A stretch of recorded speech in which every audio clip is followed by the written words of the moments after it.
Welcome back to ITSC 1316, and in this video we will be talking about scheduling jobs with cron and AT. We will learn how to use cron tab, the cron dot directories, as well as creating one run only task using AT. The first thing we'll look at is an example of cron tab and how you must format it to make the job work. To start, you run the command cron tab-e and it will open up a text file using vim, which we learned about earlier. There are 5 fields for when it will run, followed by the command you want to run. The order of the fields are minute, hour, day of the month, and day of the week.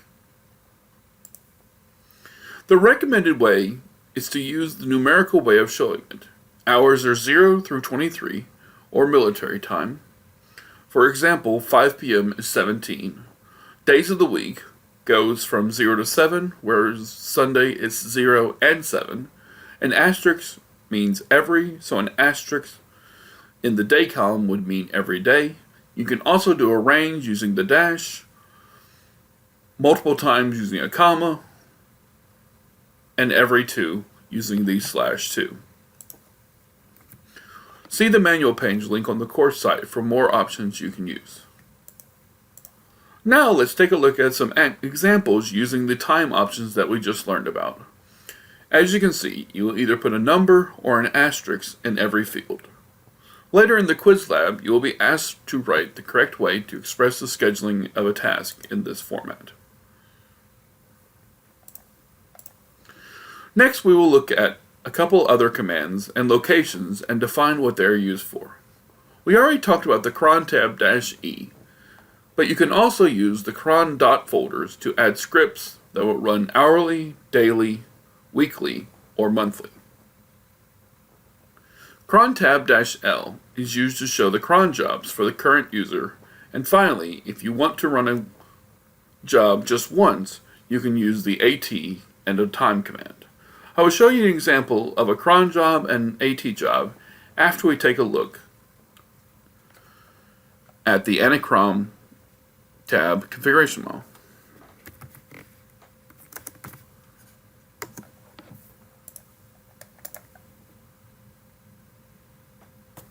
You can see in the Anacron tab file that by default, the cron.jobs will only start between 3 a.m. and 10 p.m.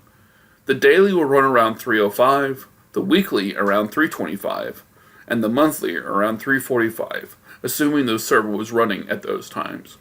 We know that by adding the delay in minutes to the start hours range. So, let's create a cron tab-e job that sends a message to the console every minute. We have logged in as our normal user and opened a terminal window. We'll then type cron tab-e to open the vim file, and then press I so we can start typing in the document.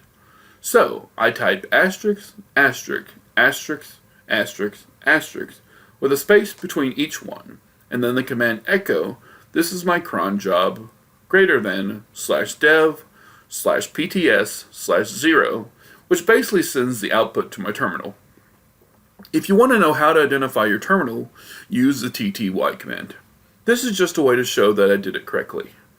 Now, I'll hit escape, and then :WQ to save it, and now we will wait to see the results I got from the cron job.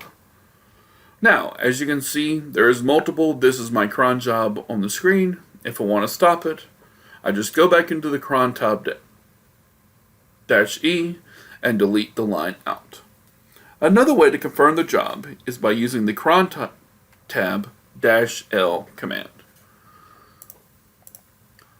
Finally, we're going to look at setting up an AT job. The syntax for it is AT followed by the time, and then hit enter, and you'll get a document where it will allow you to type.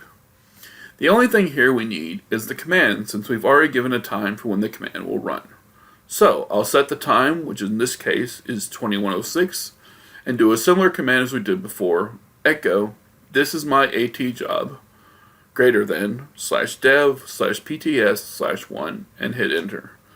Now you hit Control and D, and you will be given a job number.